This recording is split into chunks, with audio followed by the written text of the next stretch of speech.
Если есть порох, дай огня.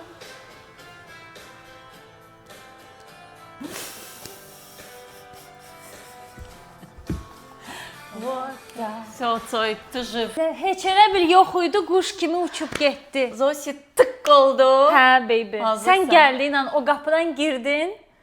İçimdə tık oldu, heç kameraya basmadan. Zosi, mən bir baxdığım videolara bax. Çox maraqlıdır. Mənim ağız səsimdən zəhləm gedir. Ağızdan çıxan bütün səslərdən zəhləm gedir. Amma kimsə yemək videosu qoyur. Mən ondan həzz alıram. That's my guilty pleasure. Mukbang. Bir gün biz də mukbang çəkək. Çəkək. Xarça xurç.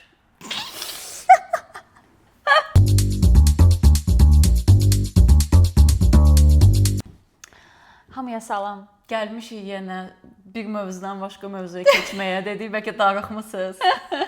Sizi bilmirəm, mən çox darıxmışdım və bu saatı iplə çəkirdim. Bu günlərim səhərdən o qədər iş görmüşəm.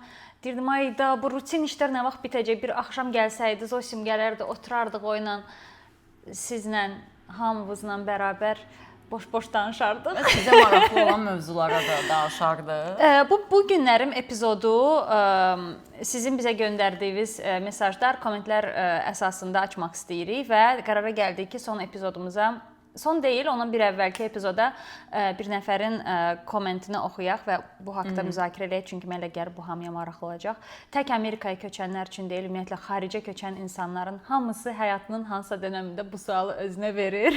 Aha, maraqlıdır. Sual gəlib Elkin Cəfərlidən, deyir ki, hansı hallarda vətənə kəsin dönüş etmək başa düşüləndir?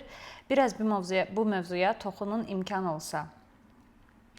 Toxunaq. Siz bizə mövzu verin, biz toxunaq. Biz toxunaq. Özü biz doğrudan da toxunuruq ancaq. Toxunub keçirik. Dərinə girmədən, getmədən, mövzunu belə şeyləmədən, biraz bundan, biraz ondan.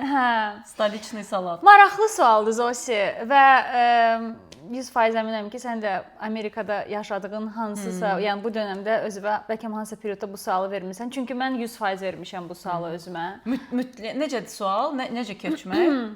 Mütləq köçmək. Mənim 2 megabayt pametim var. Buradan oxuyuram, oradan yadımdan düşür, çıxır, düşür.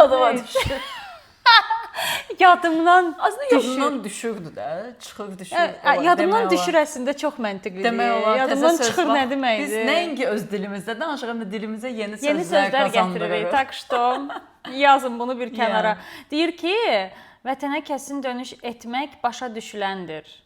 Kəsin dönüş, vətənə kəsin dönüş hansı hallarda başa düşüləndir? Hər halda başa düşüləndir. Bu yəni ki, kiminsə mühakimə edə biləcəyi bir şey deyil, mənə elə gəlir. Mənə elə gəlir bu sualı bizə yazırlar, çünki bəlkə özləri elə bir transition dövründədirlər ki, bilmirlər, ay qalsam, ay getsəm və yenə də deyirəm, bunu hamımız yaşayırıq və əsasən də həyat burada bizə çətinliklər yaşadanda daha da çox düşünürük. Amma deyim ki, vətənə dönüşü düşünmüşəm, honestly yox. Başqa bir yerə getməyi düşünmüşəm. Neysə, vətən mənim optionlarımın içində olmayıbdı. Bəlkə prosta o curiosity hissi məndə çox yüksəkdir. Başqa bir yeri gedib yenidən kəşf eləmək mənə daha maraqlı gəlir. Amma bir yandan da biz Azərbaycanda 10 il yaşamadığımız üçün, mən 15 ildir yaşamıram, sən 10 ildir, orada yeni yerdir əslində bizim üçün. Tamamilə yeni nəsil yetişib, bizim heç görmədiyimiz və olardı da indi əsl Bakı. Səncə daha yaxşıdır? Yəni yenidir ən azından, yəni eyni şey olmaz məncə biz köçsən. Bəzi şeylər də heç dəyişməyib. Bəzi şəhərləri oxuyanda vallahi deyirəm ki, bu qədər də darıxmamışdım öz ölkəm üçün. Belə şəhərlər görəndə biraz belə yadıma düşür. Gördünüz ki, darıxırsınız, girin bizim şəhərləri oxuyun, razı fikrinizi dəyişəcəksiniz. Zarafat edirəm, şəhərlərimiz həmişə pis deyil, aralarında yaxşıları da. Çox yaxşıdır. Çox yaxşıdır. Və bu bizə motivasiya verir. Ki, ona görə yazın, şərh yazın ki, şərh yazın. Çoxu yaxşı olanda elə yalvarırıq, elə yalvarırıq. Biz daha motivasiyalı oluruq. Amma nəsə demək istəyirsən bu mövzuda? Yox, sən danış. Bu mövzuda yəqin ki, bu tamamilə insanın içindən necə hiss etdiyi ilə bağlı bir şeydir. Yəni çox praqmatik mən baxmıram həyata ümumiyyətlə ki, Amerikada yaşamaq məntiqlidir deyə orada ki, əgər insan öz öz ölkəsi üçün darıxır, öz insanı üçün. Yəni kim istəməz birincisi öz ölkəsində yaşamaq. Məncə bunu hamı, yəni ki, ən ideal halda öz ölkəsində yaşamaq istəyir. Çünki öz dilində danışırsan, öz mədəniyyətinin bir parçasısan və ideal şərtlərdə mən Azərbaycanda yaşamaq mənim üçün əksinə bütün potensiallarımı daha yaxşı icra edə biləcəyim bir yer kimi gəlir. Məntiqlidir. Hə, ona görə təbii ki, mən istəməzdim Azərbaycanda yaşamamaq. Yəni bu mənim ideal dünya şeyimdə olmazdı ki, yəni dünyaya gəldiyin torpağında, suyunda, hə, və burada niyə yaşamaq istəmirsən? Bura səni yetişdirib. Hətta nəyəsə görə gedirik də oradan. Bəzi şeyləri bəyənmədiyimiz üçün gedib başqa yerdə həyat qurmağa çalışırıq. Amma mən bir də bilirsən, Zosi, nəyi başa düşürəm bu sualda?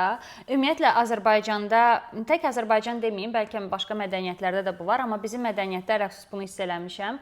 Hətta biz özümüz Amerikaya köçəndə ətrafımızdakı dostlar var idi. Bəziləri deyirdilər ki, 2 ay qayıdacaqlar, nə işləri var Amerikada və biraz o zapadlıdır qayıtmaq anlayışı da var. Zapadlıdır qayıtmaq anlayışı mən Bakıda çox eşidirəm. Yəni kimsə Azərbaycana qayıdanda xaricdə yaşayıb uzun müddət qayıdıb. O insanlara hamı şey eləyir ki, necə sən qayıda bilirsən, necə qayıda bilərsən? Elə bil ki, burada səhv bir şey var da. Mən məsələn o düşüncədə də deyiləm ki. Bir də buradakı da bəzi insanlar o fikirlə qayıtmamağı seçirlər. Çünki deyirlər, gedəcəm, deyəcəklər, getdi, alınmadı. Ay salam, tək ki burada sürünüm, amma yəni ora qayıtmayım məntiqi. Mən məsələn onun tamamilə, yəni o fikrə tamamilə qarşıyam və düşünürəm ki, başqa insanlar nə deyər fikri ilə ümumiyyətlə, yəni bizim podkastlərimizdən də anlaşılır ki, heç gərək yoxdur və biz onu heç umursamırıq, türklər demiş. Ona görə başqası nə deyər, başqası nə fikirləşər, fikrini ümumiyyətlə atın beynimizdən. Əgər elə bir fikir varsa təbii ki, yoxdursa çox gözəl. Amma bilirəm ki, bəzi insanlar da oradan da fikirləşir, ay gedəcəm, deyəcəklər, ayda getdi, alınmadı. Hətta Zosi yadımdan çıxmır, bir tanışımız var idi. Biz bura köçəndə, biz artıq köçmək qərarı ilə gəlmişdik. Deyirdi ki, demə ki, köçürsən ətrafıva, denən ki, gəzməyə gedirsən. Birdən alınmaz qayıdarsan. Birdən nə olar da, yəni onda nə olur? Olmaz qayıdaram, nə olar? Ay sağ ol. Amma o elə fikirləşir də ki, hə, olmaz qayıdarsan, özünü pis hiss eləyərsən də ki, sən getdin və səndə alınmadı, orada tutulmaq, orada qalmaq və sən qayıtmaq məcburiyyətində qaldın. Yəni elə bir anlayışlar da var. Yəni məncə biz bu mövzuda çox adekvat düşünürük. Orada yaşamaq da istəyərik, yaxşı şərtlər bizim gözlədiyimiz. Şərtlər deyəndə mən burada finansal təkcə danışmıram da, yəni amma həm finansal, amma mən deməzdim ki, biz ora getsək biz finansal olaraq uğurlu olmazdıq. Yəni məncə biz 100% daha uğurlu olardıq. Yüksək pillələrə gedib çıxa bilərdik. Amma yəni ki, mənim üçün məsələn daha çox yəqin ki, yaşadığım mədəniyyətdə özümü daha yaxşı hiss eləyəndə ki, deyə bilmərəm ki, Amerikada mənim üçün yəni tam belə 100% matchdir. Amma axtarmaq maraqlıdır. Zosi demiş, yəni bizi də Amerikaya köçməkdə birinci yəqin ki, içimizdəki həvəs o idi ki, gedək görək Amerika necədir? Ora necədir? Oranı hələ ki gəncik, hələ ki enerjik, gedək oranı da təcrübə eləyək. Ona görə və gəldik və gördük ki, deməli ki, çox şeyini bəyəndik ki, biz burada qaldıq. Bir də mənə elə gəlir, bəzi insanlar o stuck qalır Amerikada. Nəyə görə? Çünki illərini sərf eləyirlər və çox burada, yəni hamımız başa düşürük ki, Amerikada tutunmaq, yaşamaq nə qədər çətindir. Ən azı Bakı qədər özünə gözəl şərait yaratmaq nə qədər çətindir. Və o efforta da yazığı gəlir, hayıfı gəlir ki, ayda gəldim, bu qədər əziyyət çəkdim, dönəcəm təzədən sıfırdan başlayacağam hardasa. Amma mən fikirləşirəm ki, o heç yadımdan çıxmır. Bir tanışım var idi, Azərbaycanda bir iş qurmuşdu və bir konsultatı var idi. Həmin o işlə ilgili, həmin o insanla konsultasiyanı eləyirdi və mən də onun bir parçası idim. Və o proyektdə, işlədiyi proyektdə çox pul tökmüşdü, çox zaman tökmüşdü falan filan. Və qız qayıtdı ki, yəni bu işləmir də, just let it go. Dedi, bəs necə mən buna bu qədər vaxt sərf eləmişəm, bu qədər enerji sərf eləmişəm, mən bunu necə buraxım da, yəni indi yarı yolda. Deyir, yəni nə qədər tez buraxsan, o qədər faydalıdır da. Zərərin zaten yarısından. İşləməyən, haysa zərərin yarısından dönsən yenə də kardır deyə bir atalar sözü var. İlham Quliyeva deməyib, atalar deyib. Ona görə bilmirəm, yəni bir mənalı Məsələn, Bakıda yaşamağın pluslarından istəyirsən biraz danışaq. Yəni Bakıda yaşayan insanlar üçün ən böyük plus. Düzdür, Zosidə biraz fərqlidir. Zosinin ailə üzvləri də burdadır, qardaşı da bir yanındadır. çoxları burdadır, hə. Anası, atası burdadır. Amma məsələn, yəqin ki, Bakıda yaşamağın ən böyük plusu o insanlar üçün odur ki, networking çox daha asandır öz ölkəndə, öz insanlarınla. Və sən чувствуешь себя как рыба в воде, Öz aid olduğun ölkəndə də, yerdəsən, ordansan başa düşürsən, yəni. yəni insanlarla harca aşağı yuxarı eyni şeydəsən, bəlkə nədəsə daha üstünsən, kimsəsən. Burada təbii ki, competition çox daha yüksəkdir bizim üçün. Yəni başqa bir ölkədən immiqrant olaraq gəlmək asan deyil. Ona görə orada yəqin ki, daha özgüvənli olursan, daha belə bir orada yaşamağında böyük plusları var. İnanıram ki, onlardan biri Zosi demiş, doğmalarımın, əzizlərimin yanında olmaqdır. Və nə qədər də böyük hissəsi ailəmin burada olsa da, yenə də bir o qədəri də ordadır və adam o özləmi yaşayanda, onların özəl günlərində yanlarında olmayanda həqiqətən fikirləşirsən ki, yəni həyat əslində biraz da o elə şeylərdən ibarətdir də. Və sən onları elə bil ki, eləmirsən, itirirsən. FOMO yaşayırsan, sən onları itirirsən, ay sağ ol. 100%. Ona görə, amma Zosi, bax sənin bir dənə sual. Nə ola bilər ki, yəni Amerikada deyəsən ki, mən qayıdıram Bakıya. Yəqin ki, mən burada məsələn lotereyada bir neçə milyon dollar utsam, gedib orada paşalar kimi Bakıda yaşamaram, amma İstanbulda yaşayaram yenə. Yenə də İstanbulda yaşayaram. Məsələn, İstanbulda yaşamaq daha asandır. Şey mənasında, yəni həyatı qurmaq mənasında demirəm. Azərbaycana çox yaxın olduğu üçün. Həm mədəniyyətlərimiz də daha yaxındır. Yəni mədəniyyət dediyimdə çox elementar şeylərdir. Məsələn, Amerikada axşam 8-də, 9-da bayıra çıxırsan, küçədə insan yoxdur. İnsan, mənim anam filan bura gələndə şok olur da. Bakıdan gəlirdi. Axşam gəzirik biz, məsələn, itimi gəzirik. İnsan yoxdur da. Belə boşluq və hər şərait var insan üçün. Yəni daha yaxşı şərait var da. Bayırda oturma yerləri, alanlar, yəni hər şey mükəmməl, işıqlar, belə filmdən səhnədir. Məsələn, Boroda. Çıxırsan küçəyə, insan yoxdur da. Mənim valideynlərimin ən çox burada darıxdığı şeylərdən biridir. Məsələn, arada deyirəm ki, gəlin gedək, nə bilim, Maroşna yeyək, gedək çay içək. Əşidir, burada nə çay, burada nə insan görmürsən. Gəlirsən o kafedə təksən olursan. Ay sağ ol. Papa deyir, bizim Sumqayıtda bir dənə qəşəng kafemiz vardı. Gedib orada çayımızı içirdik də, gül kimi. Nə işimiz var idi. Qatılıram. Mən də onu, məsələn, İstanbulda ən azından o var da. Gecə 11-də insanlar kofe içir. Mən onu görəndə deyirəm, orada yəni ki, bizik də, biz belə böyümüşük. Qısaca burada o yoxdur. Amma o yoxdur. Onun da müsbət tərəfi odur ki, insanlar həyatlarını çox düzgün, sistematik yaşayırlar.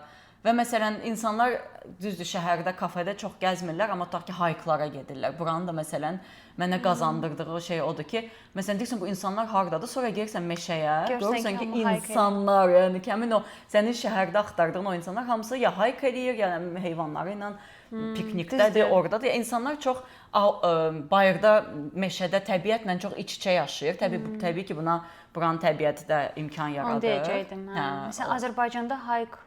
Yəni Azərbaycanda, Bakıda yox, amma bizim rayonlarda maksimum gedirdim şeyə, botanический sada gedirdim. Ay sağ ol, hə, ya da Dağüstü parkdan şəhərə baxsın. O da hayk sayılmır da yenə də. Yəni burada doğrudan da o hayklara gedəndə hər türlü heyvan görürsən, hər türlü insekt görürsən. Bir də məsələn insanlar işdən sonra proqramları var da, yəni ki, idmanına ki biz özümüz də o insanlardan birinə çevrilmişik də. Yəni ki, sən artıq axşam 2 ildir rutin yəni idmanımız var bizim. Biz axşam belə oturaq, ancaq elə çay içəkdən çıxmışıq. Bəlkə də biz artıq ora qayıtsaq, bir gün axşam çay içəcəyik, 2 gün sonra deyəcəyik, nə qədər axşam elə şəhərdə çay içmək olar. Biz bura üçün praktiki nə üçün darıxacaqsan, Zosi, burada yaşamasan, Amerikada? Amerikada yaşamasan. Elementar belə şeylər, balaca şeylər.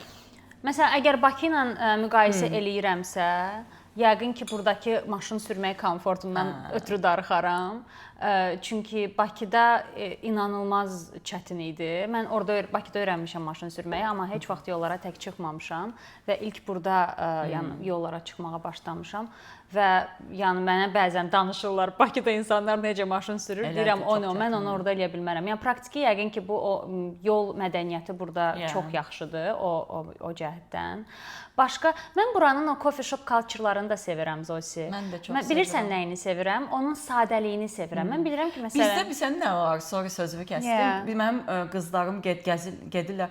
Mənim həmişə qızlar danışır ki, ora deyir çox glamurludur. Ora o coffee shop çox glamurludur. Onu deyəcəkdim. Mən deyirəm siz bir dəqiqə deyirəm, mən beynim yandı. Glamurlu və coffee shop necə? Deyir cəmaət Louis Vuittonlar, Chanellər və coffee shop'a elə gəlirlər və sən ora gəlirsən nə bilim də normal halından və elə bil ki partidəsən də. O var və ona görə onun burada o sadə olmağı məni çox sevindirir. Mən məsələn bir də gördüm, səhər yürüyüşümə çıxıram və yürüyüşümdən sonra gedirəm. Mənim həmişə getdiyim bir coffee shop var. Oradan kofemi qrab eləyirəm, otururam. Hamı insanlar ya işdən əvvəl ya prosta gəliblər yəni oradan kofe götürməyə və o sadəlik ümumiyyətlə yəqin ki buradakı insanların sadəliyi üçün çox darıxaram. Evdən səhər məsələn pijama ilə üstümə nə salıb itimlə çıxıram və hamı görsən ki o haldadır. Hamı pijama ilə it gəzdirir. Oradan da səhər çıxırsan hamı pijama ilə it gəzdirir. Yəni o şeylər üçün yəqin ki mən də darıxaram burdan köçsəm. Buranın şeyi üçün darıxaram. Yemək mədəniyyəti üçün çox darıxaram buranın. Çünki fərqli mədəniyyətləri, məsələn. Amma indi Azərbaycanda da çoxdur fərqli. Amma inanmıram yəni dad olaraq o dərəcədə. Onu recreate eləyə bilmirəm. Yəni bu da ondan irəli gəlir ki, burada hər mədəniyyətdən insanlar var. Yəni məsələn mənim üçün bizim burada getdiyimiz bir dənə Vyetnam balaca belə zabiqalovkası var da, yəni ki və sən orada gəlsən Vyetnam supu içirsən. Mən məsələn tək o Vyetnam supu içdim o yer üçün belə darıxaram burada yaşamasam ki. Çünki orada o Vyetnamlılar sən oturan kimi tanıyırlar ki, bunlar gəlib artıq yəni özləri gətirirlər ki, bu soğanlı yeyir, bu nə bilim nəsiz yeyir. Yəni o şeylər üçün buranın artıq bura evimizə çevrilir. Bəzi dadlar üçün çox da məsələn avokado filan da, yəni elementar bilirəm var Bakıda amma eşşək bahasına və nə bilim ripe deyil, ancaq spesifik mağazinlərdə. Yəqin ki bir də nə üçün darıxaram? Zosi, burada shopping mədəniyyəti, məsələn nəyisə aldın, geyindin, gəldin evdə geyindin, xoşuna gəlmədi, getdin rahat qaytardın. Pulumu da geri aldın. Heç kim də səndən soruşmaz ki, sən bunu niyə qaytarırsan? Götürüb paltarı iynəməz ki, sən bunu geyinmisən, geyinməmisən. Customer rights. Azərbaycanda nəsə qaytarmaq zülmdür, mən bilirəm. Bir də ümumiyyətlə Amerikada ən sevdiyim şeylərdən biri sənin dediyin şey, burada elə bil ki, hansısa bir mağazində işləyən satıcı ya da hansısa kafedə işləyən adam özünü superior hiss eləmirsən yanında. O yeri təmsil etmir və gerçəkdən insandır. Bizdə və Türkiyədə də bu belədir. Elə bil ki, o yerlə danışırsan da, sən belə bir yerlə başlayırsan. Yadımdadır ki, bulvarda gedirdik məsələn çay içməyə. Tutaq ki, kiminsə ad günüdür, tort gətirmisən də. Yo, ancaq bizim sneakersləri alma. Bayırdan məsələn butulka su ilə gəlirdi. Bilmirəm hələ də elədirmi, amma o vaxt elə idi. Yəni yox bayırdan məsələn suyunu da icazə vermirdilər. Və oradakı ofitsiantsan, axşamdır, yəni menecerin orada yoxdur, yola ver də məsələn. Burada insanlar çox yola vericidir. Qınamıram Zosi. Elə mikromanage eləyirlər ki, bilirəm, yəni o sonra qanıtdırırlar o işçilərə. Bir də bilirsən məncə nədir burada fərq nədir Zosi? Burada hər gün o insanlar fərqli yerdə işləyirlər. O da var. Və deyir ki, bir ay burada işləyəcəm, sonra orada həmişə tez-tez iş yerində dəyişirlər. Bəzilər tələbədir, məsələn orada ekstra kəşə. Məsələn elə olub ki, tutaq ki, Zara'ya girmişəm, misal üçün deyirəm də. Tutaq ki, demişəm ki, sizdə filan rəng filan şey. Bizdə yoxdur deyir, mangodan mən görmüşəm, get al. Mən belə deyirəm, uydayan nə rahat insanlardır. Burada məndən insan danışdı. Yəni Zara ilə danışmadım. İnsan dedi ki, mən mangoda görmüşəm, get al. Məsəl üçün. Sən onu həyatda Azərbaycanda hansısa mağazində çətin eşidərsən. Ya da məsələn Trader Joe'sun satıcılarının həmişə səninlə sosiallaşması. Bax o hər yerdə deyil təbii ki. Hər mağazində customer service burada yaxşı deyil, amma Zosin dediyi Zümrüd. Can. Zosin dediyi kimi burada bir Trader Joe's var. Amerikanın özünün chain mağazinidir, öz produktları var və onların ən yəni ki tanınan şeyi odur ki, onlar insanlarla çox mülayimdilər və ilk sualları o olur ki, hər şey xoşuma gəldi bugünkü alış-verişdə. Yəni səndən salamlaşır və ondan sonra ilk sualı o olur. Hamısı güləriz olur, hamısı nice olur. Yəni friendly. Mənə elə gəlir ki, Amerika xalqı üçün ən gözəl söz mənim üçün friendlydirlər. Çox friendlydirlər. Yəni çox rahat dost levelında onlarla danışırsan. Məsələn, Avropada belə deyildi mənim təcrübəmdə. Elə deyil. Yox, Avropada insanlar biraz o şeyi hiss edirsən, o Avropalılığın şey asilliyini də ki belə, yəni ki, mən belə də 100 illərlə gələn bir mədəniyyətdən. Buradakı insanlar çox sadədir və biz artıq buna öyrəşmişik. Məsələn, getdiyim coffee shopda indi bunların eşitmədiyi addır, Aysel adı və çalışırlar yadlarında saxlasınlar. Həm Bluestone, həm də Sundays. Çox şirin. Orada bir neçə dənə işçi var ki, bundan əvvəl Bluestone-a gedirdim həmişə. Orada artıq mənim adımı bilirlər və onlar üçün çox önəmlidir. Sənə adla müraciət etmək. Təsəvvürə gətirmir, sonra nə qədər insan gün ərzində gəlir. Orada qalan iş yerləri var və o insanlar hamısı gəlir, oradan bir kofe alır və onların hamısını onlar çalışırlar adları ilə yadlarında saxlasın. Yəqin ki, bu bir də sağlam competition'ın göstəricisidir. Onlar bu yolla səni özlərinə bağlamağa da çalışırlar ki, sən bizim üçün özəlsən. Sən bizim üçün sıradan bir $6, $7 deyilsən. Amerika budur da əslində insanları individual olaraq qarşılamaq. Məndə də elə bir dənə kafe shop var idi, illərlə getdiyim. Mən məsələn orada bir dəfə cappuccino qabları nəsə yox idi, yəni latte çaşkasında mən də belə yekə kozi gəlir axı adama. Yekə idi amma cappuccino idi da, yəni içindəki içki.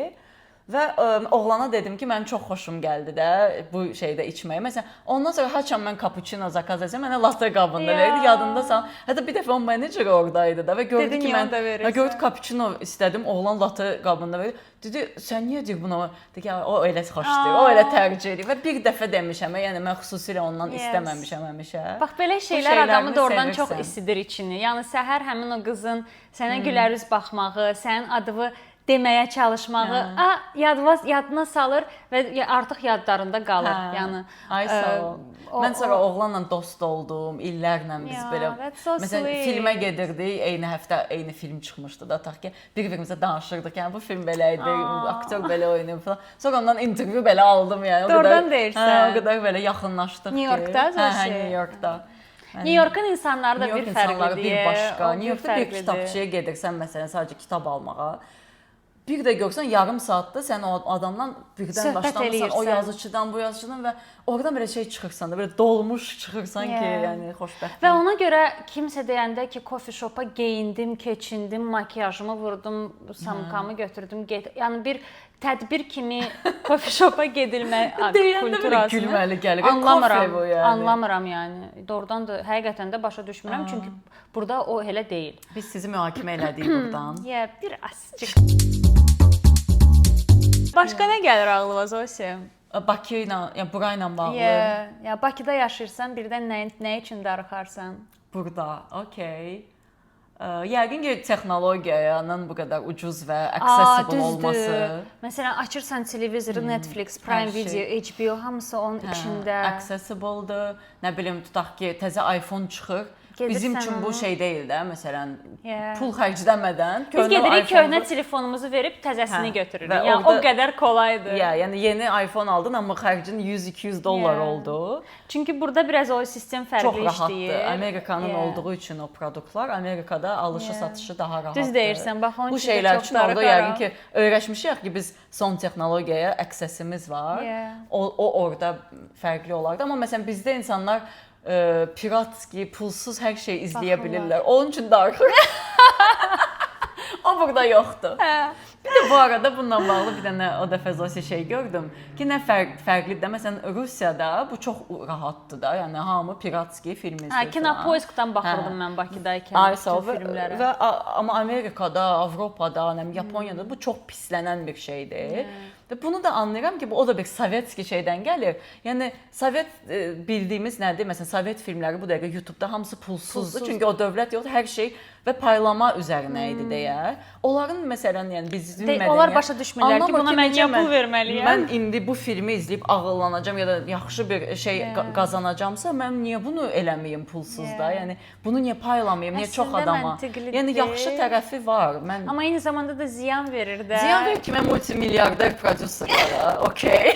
Zənginlər pisdir. Onsuz da Hollywoodda bütün günü protestlər edirlər onlara qarşı cəmaət. Onu da düz deyirsən. Right? Yəni məsələn də bir dənə belə bir şey olub deməli Twitterdə qabağıma çıxdı, X-də, ay Allah, adı da X olub. Hə, nə qəvar. Deməli deyəsən yadıma gəlmir ya Yaponlarla ruslar bir-birinə girib ya Koreyalılarla. Onlar bunlara deyir ki, siz deyir necə bizim komiksləri də onların animelərimizi mənim bir məlumatsızlığım da bu mövzuda.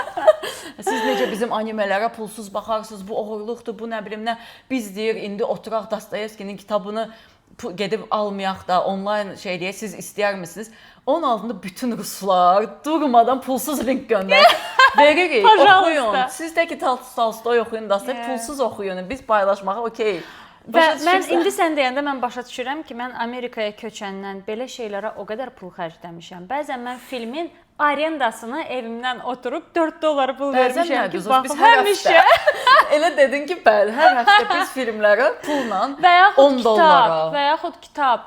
Heyif deyil idi. Gedirdim, hardansa patpolno skaçet eləyirdim, oxuyurdum. Mən indi Kindle-da bir kitab oxumaq üçün gərək onu alım. Amma burada məsələn kitabxanalar çox yaxşıdır. O kitabxana sistemi. Yox, mən rus dilində o vaxtı, yəni bu təzə-təzə gələndə də ona görə mən ingilis dilində kitablara keçdim. Çünki indi diskountla onları elektron versiyasını ala bilirəm.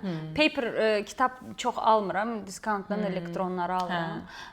Bir də Litresdən alıram. Burada məsələn pulu olmayan insanın kitaba əksesini də mən çox darıxa. Yəni indi düzdür alıram çünki mən belə kitabxana yığıram da özüm üçün, amma İlk illərimdə mən bütün günü New York Public Library-lərdə idim və son belə məsələn də ən son çıxan kitab anında bütün kitabxanalarda təzə ilk sən alırsan onu belə qəşəng şeyin içində və elə oxuyurdum. Bir də bax Zosi kitabxana demişkən, Little Library-lər məsələn, necə gözəl bir mədəniyyətdir. Kitabxana demişkən, burada kitabxanaya bir də prosto socializing üçün uşaqları aparırlar. Məsələn, o qədər olurdu, mən də Zümrüdü apardım. Bizim hər köçdüyümüz evdə həmişə ilk biz gedib kitabxanaya yazılırdıq, Zümrüd elə balacaykən. Və orada konkret günlər olurdu, uşaqlar üçün nağıl oxuyurdular. Konkret uşaqlar üçün area olurdu. Uşaqları uşaqlıqdan kitablara öyrəşdirməyə çalışırlar. Tək uşaqlar üçün olmur. O tədbirlər böyüklər üçün də orada məsələn tutaq ki, şahmat günləri var. Nə bilim, hansısa bir yazıçı gəlir, yazıçı ilə görüş. Yəni çoxlu burada mədəni tədbirlər və pulsuz mədəni tədbirlər o qədər çoxdur da, yəni itə-tök. Hansısa nə bilim məşhur Hollywood aktyoru gəlir, insanlarla görüş keçirdir, filmini tanıdır, həm də leksiya verir filan ya da hansısa rejissor. O şeylər burada da oradan da ki, əgər elə intellektual şeylər marağınız varsa, onlar burada çox daha accessible-dır, 100%, ona qatılıram. Və yəqin ki, darıxdığımız bir şey olar. Bu şeylər üçün orada darıxa bilərik. Amma məsələn Azərbaycanda indi parlayan, yəni bizim mədəniyyətdən, bizim xalqımızın insanların da tədbirlərini burada da şey oluram. Məsələn bir teatr eventləri olur. Baxıram məsələn çox maraqlı eventlər olur. Mən bir rəfiqəm məsələn bir teatrda indi oynayır. Mən gedib onu izləyə bilmirəm və belə içimdə belə şey olur. Bəlkə deyəsən Zosi insanlar getsinlər. Mən anında girdim, baxım ki, deməli O2 adlanır teatr O2. Və orada mənim rəfiqəm indi oynadığı oyunun adı George Mativo Michael'dır, rus dilindədir. Səhv eləmirəmsə bu müharibə dövrü Azərbaycana köçən ruslar qurub o teatrı və bütün oradakı müəllimlər falan ruslardır və yaxşı belə şeydən gəlirlər yəni. Ona görə istəsəz gedin orada mənim rəfiqəmə də dəstək olun. Bəli, bizim yerimizə siz dəstək olun. Bakıdan danışmışkən növbəti sual. Çox maraqlı bir sual gəlib, rus dilində gəlib. Toksik qohumlarla əlaqədə olmaq. Rus dilində yazıblar, ona görə beynimdə instantly çalışdım, tərcümə eləyim. Общение с токсичными родственниками, вообще с родственниками. Ümumiyyətlə qohumlarla danışmaq, əlaqədə olmaq və ələxüsus toksik qohumlarla əlaqədə olmaq. Çox gözəl bir başlıqdır. Toksik qohumlar. Zosi, sən bir dənə söz deyim. Kstati, başlıq üçün onu işlədə bilərik. Sən bir dənə söz deyim. İndi fikirləşirəm ki, toksik, qeyri-toksik artıq bütün qohumlarımla biraz yaxın olub onları daha yaxından tanımaq istəyərəm. Toksiklərini də tanımaq istəyirəm. Yaxşı. Çünki o qohum münasibətlərinin içində o qədər maraqlı istoriyalar olur. Bizim bilmədiyimiz. O toksiklik hardansa çıxır. Görürsüz. Təbii ki, toksik insanlar var ümumiyyətlə. Amma Azərbaycandaykən deyim ki, çox belə iç-içə biç-içə olmuşam bütün qohum əqrabalarımla. O qədər də yox, amma çoxlu xalalarım var. Hamısının çoxlu uşaqları var. Buradan hamısına salam deyirəm. Baxırlarsa, ayrıca qruplarımız da var və hətta xala uşaqlarımızın arasında belə hərdən olur belə hop kimsə kiməsə. Nəsə intriqalar olur ha. Ay, ən sevdiyim. Çox sevirəm. Arada deyirik, gülürük. Orada tək xala uşaqlarım deyil, həm də dayı uşaqlarım var. Amma toksik qohumlardan indi belə ay toksikdir, çox uzaq durum edərmiyim? Bəlkə də çox o qədər ciddiyə almaram deyə düşünürəm. Və qohumlarımla məsələn Bakıda olmadığım qədər Amerikadaykən hamısından maraqlanıram. Mamamla danışanda deyirəm, yadındadır bu var deyə. O indi neyniyir? Nostalgiyası gəlir. Bəlkə də o nostalgiyası gəlir. Yadıma düşməzdi o insanlar mən Bakıda yaşayarkən. Amma buradaykən yadıma düşürlər. Sən nə düşünürsən Zosi? Valla mən də Zosi demiş, mənim də çox qohumum yoxdur demək də biraz pis. Amma məsələn mənim anam tək uşaqdır və atamın da bir qardaşı olub. Ona bizdə belə xalalar, bibilər, dayılar, onların heç biri olmayıb məndə. 2 dənə kuzenim olub və məndə bibi uşaqları da var. Hə, yəni məndə çox limitlidir belə yaxın qohum saya biləcəyimiz. Amma deyə bilərəm ki, o İtalyan belə böyük ailə, o yerlərdə mən biraz intimidate ola bilirsən. Başlayım əriyib belə yıxıl. Hə, yəni ki, indidən sonra necə olaram, lap bilmirəm. Heç bilmirəm ki, yəni indidən sonra belə bir marağın yoxdur, belə görəsən indi necə olar? Çünki indi bizim də yaşımız artıb da, yəni mənim məsələn maraqlı olar indi. Bəzilərinin həyatlarında elə dəyişikliklər olubdu da ki, ələxüsus məsələn indi böyükləri götürmürəm, amma xala uşaqları da, bibi uşaqları da, dayı uşaqları da. Səndə onlar çoxdur da. Çoxdular. Onlar çox limitlidir. Say bitmir yəni, çoxdular. Və indi hərəsi bir yerdədir, hərəsi bir işlə məşğuldur. Bəzən belə bir maraqlı gəlir mənə. Ayda indi onlarla danışsam görəsən necə hiss eləyərəm. Çünki hamısı ilə bir şey var da, memory var beynimdə. Əlbəttə, kuzenləri məncə burada nəzərdə tutmur. Burada sən kimləri nəzərdə tutur bu sual? Necə toksik qohum deyəndə kuzenlərim gəldi ağlıma. Yəni o belə yazıq kuzenlərim heç biri də toksik deyil. O şey qohumlar olur, belə birdən qapını açdı, girdi məsələn də. Məsələn, bizdə var idi elə qohumlar da ki, belə də ki, problemli, həmişə gələndə gizləndiyim. Evdə yoxuq. Evdə yoxuq dediyin. Ya da kimsə gəlib, yəni kiminsə yetdi o tərəfdən bir qohumudur, amma hər gün gəlir sizə yemək yeməyə məsələn də, sən də onunla oturmalısan filan. Yəni o belə ya da belə mənasız və lazımsız suallar verənlər, niyə uşağın olmur, niyə evlənmirsən, niyə bunu belə eləyirsən, yəni hər şeyə qarışan. Mənə elə gəlir ki, onlar üçün darıxmamışam, onların yoxluğunu heç hiss eləmirəm. Amerikada mutlu, huzurlu həyatımı davam edirəm və bəzi hekayələr eşidəndə mən ki, orada nəsə baş verir. Belə çox sıx yaşayanda insanlar yəqin ki, ekstra stressdir də həyatda. Nə ehtiyac var? Bilməm. İndi səncə onu stres kimi yaşayarsan, mənə elə gəlir mən yaşamaram. Yəni artıq o beyindəyəm ki, o toksiklik mənə yapışmaz yəni. Amma çox sıx əlaqədə olduğun və görüşmək istəmədiyin adamlarla yəqin onu daha çox yaşayarsan. Onu yadıma salmağa çalışıram. Yəni o dərəcədə kim var idi? Elə bir qohumum gəlmir ağlıma. Mənim məsələn o məcburiyyət narahat edərdi. Ona bayramda, Novruz hamı ilə bir görüşməlisən. Ona qatılıram. Yəni biri var ürəyindən və istəyirsən deyə, biri də var ya da toylara getmək. Məndə məsələn onlar travmadır. Toylara getmək ayrı bir dərddir bir dəqiqə. Mən o qədər eşidirəm ki, insanlar bəzən bir ay ərzində 3-4 dənə toya gedirlər. 3-4 dənə toya gedirlər. Bir ayda azdır 3-4 Zosi. O dərəcə. Çox azdır. My God, çox that's azdır. Too much. Bir də yəni başa düşmürəm bu qədər yəni bir də qohum toyu var, iş yoldaşı toyu var, sinif yoldaşının nə bilim nəyi. O dəftər açılır, o kim kimin toyuna gedib. Ya o şeyləri düşünəndə mənə bir belə sosial anksiyeta gəlir ki, yox, mən lazım deyil. Ya çoxluq yaxşı deyil. Yaxşı bağladın axırını.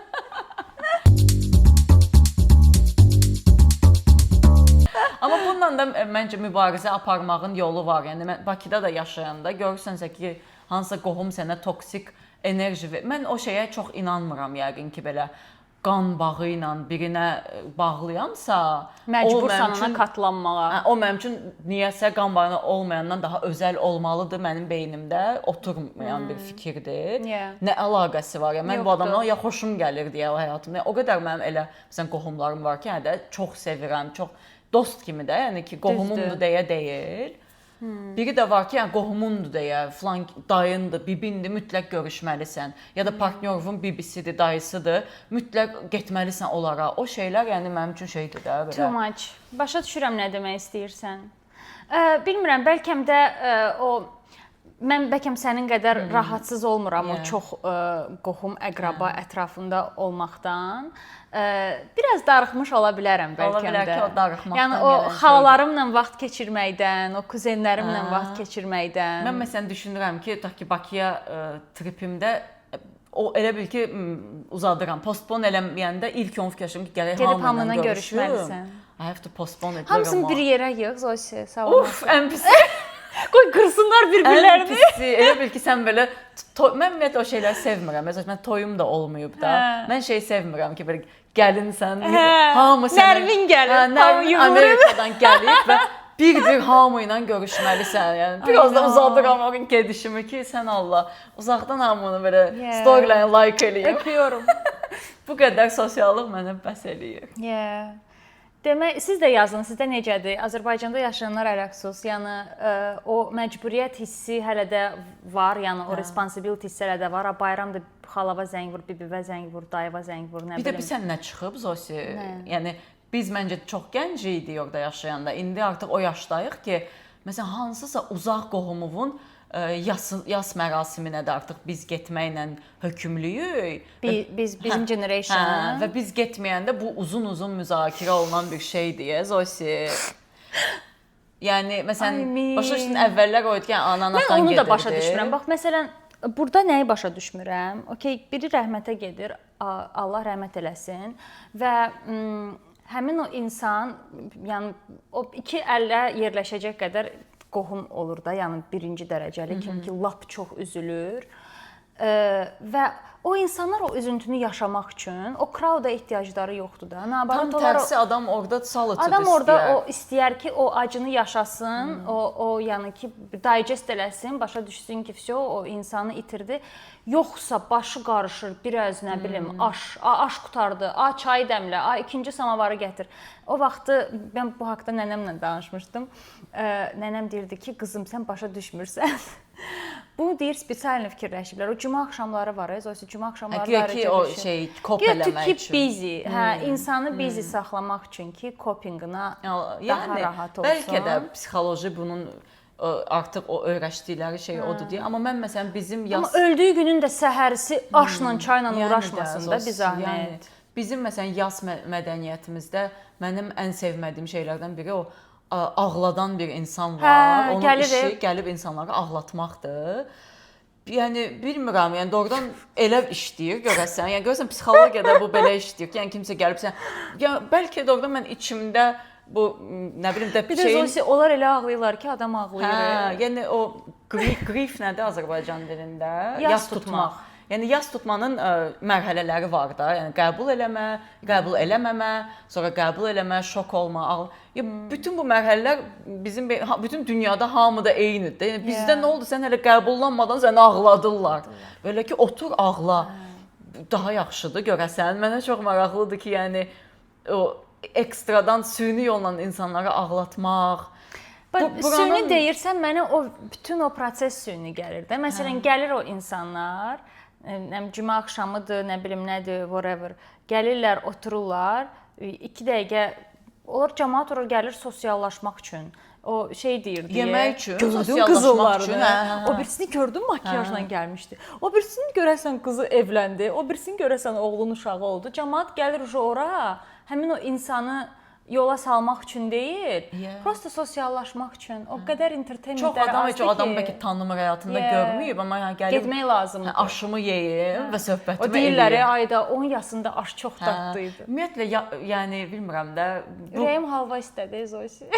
buranın mədəniyyətində ən yəqin ki, yas mədəniyyətində o şeyi sevirəm ki, həqiqətən burada şey kimi deyil də, belə o adamı sevinclə, gülümsəyərək xatırlayırlar və yemək, içmək üzərinə bir mədəniyyət deyil. Spiçlər deyirlər. Filmlərdə də görmüşük də, məsələn. Hamımız görmüşük də bunu filmlərdə. Hamı sakit, belə kiçik minimalistik bir tədbirdir. Bizdə o biraz o belə o palatkalar filan. Uşaqlar üçün də çox trava, uşaqları da ora aparırlar. Bir dənə Reels yadıma düşdü. 3 oğlandı, adları yadımdan çıxıbdı, amma Azərbaycanda çəkilib. 2 dəqiqə ağlayırlar, sonra aş yeyirlər. 2 dəqiqə ağlayırlar, sonra çay içirlər. 2 dəqiqə ağlayırlar, sonra bir-birləri ilə qosip eləyirlər. Yəni bu biraz ölülərə hörmətsizlik üçün gülmürük, amma eyni zamanda da biraz absurd. Bununla bağlı Vaqif Mustafayevin bir dənə filmi var, Zosi. Deyəsən Milli Bombadır o filmin adı. Belə çox art house bir filmdir. O qədər gözəl göstərilib ki, o bizim yas mədəniyyətimizin absurdluğu. Nəcəb mən ona baxmamışam. Orada elə baş qəhrəmanın deyəsən anası şeydir, həmin o insanları ağladan qadındır. İşi odur, yəni hər gün məsaiyə gedir. O qədər yəni maraqlı bir filmdir, mütləq baxmayanlar varsa. Bu arada bizdən Azərbaycan filmi kakas istəyirdilər. Milli Bombanı buradan mən də baxmamışam Milli Bombaya, sizlə bərabər baxacağam. Çox belə xaotik və absurd bir filmdir, amma möhtəşəm göstərilir o bizim o içimiz, yəni o yaslardakı xislətimizi gözəl göstərir. Gərək baxım. Biz yaza hardan gəldik? Qohumlardan yasa. Necə yasa gəldik? Qohum deyəndə mənim ağlımdan yas ya da toy ya da belə şeylər də. Qalmaqal. Sizdə olurdu belə ailə içi davalar, qalmaqallar. O ona girirdi, bu buna. Yox. Nə yaxşıdır, sadə. Bəlkə də ona çox toksik belə qohum deyəndə ağlıma həqiqətən də heç kim gəlmir. Yəni çünki mamamın çoxlu bacıları var və bacılar arasında o məncə çox az olur. O şey sizdə olmayıb bu arada. Adətən şey olur axı, məsələn, ana uşaqları ana tərəf qohumları ilə isti böyüdür və ata tərəf qohumlarından heç vaxt sevmir ana. Yox, bizdə tamamilə çox yaxınsan. Mən bibimlə çox yaxınam. Canım bibim. Can, sevirik onu. Baxırsa. Baxır yəqin ki. Bir də bibimin favorite child'ı olmuşam mən. Ona görə daha belə çox böyük sevgim var. Mən ikinci anam kimi baxıram bibimə. Sizdə deməli o belə çox sağlam bir Bir də mənim bibi uşaqlarım da var və biz onlarla bərabər böyümüşük demək olar ki. Ya görsən, mən də məsələn mən atamın bir dənə qardaşı var idi. Təbii ki, əmim və onun uşaqları ilə bir yerdə böyümüşəm və əslində yəni normal, amma mən bunu çox eşidirəm ki, bizdə o şey var da. Bibi tərəf, bibi pisdir. Bir dənə video var, Zosi deyir, yaşım artandan sonra başa düşdüm ki, bibi tərəfdə pisdir, xala tərəfdə pisdir. Sadəcə olaraq xala tərəfin PR-ı yaxşı işdir. Çünki analar da oradan da elə eləyirlər ki, sən o tərəfə daha çox şey eləyirsən də, yəni ana tərəfi daha çox istəyirsən. Amma ümumiləşdirmir. Yoxsa bizim mənim experienceimdə elə olmayıb və o bibilər haqqında olan heç bir videolara heç vaxt başa düşməmişəm. Çünki bizdə bibim həqiqətən də ailəmizin bir parçası kimi olub həmişə və yəni o dediyiniz heç bir şeyə, dediyiniz deyəndə siz yazıqlar heç nə demirsiniz. O videoların heç birisinə relate eləmirəm, onu demək istəyirdim. Qatıldım. Keçək istəyirsən növbəyə. Keçək növbəti suala. Türkan Hüseynli yazıb, musiqilərlə bağlı olsun. Musiqilərlə bağlı deyir, danışaq. Müzakirəmiz, musiqilərlə bağlı danışaq. Musiqi haqqında danışanda mən Zosimin reklamını eləmək istəyirəm. Zosinin çox gözəl səsi var. Əgər siz bizi YouTube-dan sadəcə kəşf eləmisinizsə və Instagramda görməmisinizsə, Zosinin Instagramına girib onun coverlarına, xüsusilə bizim retro Azərbaycan musiqilərimizi çox gözəl səsləndirir. Əsasən onları eləmişəm, mən çox sağ olun. Yox, yəni ki, musiqi deyəndə Zosi mənim üçün. Bir də mən çox şanslıyam ki, Zosimin səsi var deyə mənim üçün karaoke deyil də, konsertdir. Biz oturub axşam belə şam işığında bu arada mənim aparatım da var, spesialini. Mən professional elə bil ki, bir müğənninin yanında otururam və feyziyab oluram. Getdiyim yerlərdə həmişə mikrofonu Zosiya tutur. Bir dənə zümzümə elə deyirlər həmişə. Bu arada musiqi deyəndə nə yadıma düşdü? Musiqinin insana olan birinci növbədə o etkisi türklər demiş. Həqiqətən də bəzi musiqilər, mahnılar var ki, yəni spesifik mahnılar var ki, onlar gələn kimi burnuva bir iyi gəlir, həmin o nostalgiyanın iyi gəlir. Elə bil o an gedirsən. Məndə bəzi mahnılar var ki, məsələn, yazla associateddir. Məsələn. O mahnıya mən qulaq asıram, elə bilirəm ki, indi yazdı. Mən Sumqayıtda Zozimin xatirələrinə aşiqam. yox, really.